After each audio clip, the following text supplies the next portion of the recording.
ko he haka no Hamoa, he Māori te takinga o tēnei wai.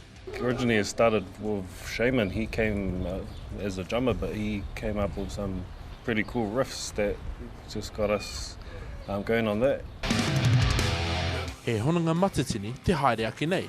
Nā te kai waiata, nā Philippa a James, ngā kupu Hāmoa I tito. I a rāua ko te kai rakuraku a Gideon Voon e whakaharatawana. And then all of a sudden I just started thinking of singing the Sivatau, Samoan Sivatau, over that riff. Nā te pai o te wai, ka puta te whakaaro, me tito waiata hou. And so we came up with the structure of the song and then brought it over to the boys, and the boys made it into what it is now.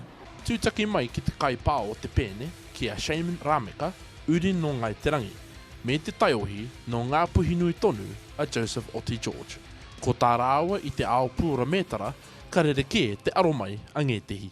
I find the best thing about it is that we surprise people.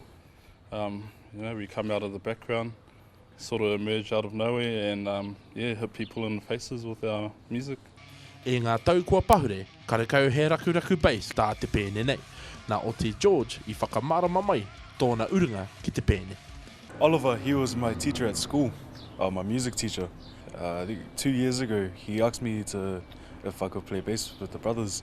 I was 16 at the time, and said, wait till you're 18 and you can come play with us. But that was a long 2 years waiting. Hioi, ka tito ai Māori te pēne, hei ngā rangitata nei. It's to be announced, man. We'll let you know. Announced. Yeah, it's in the making. Bronson Perich, Te Ao Māori.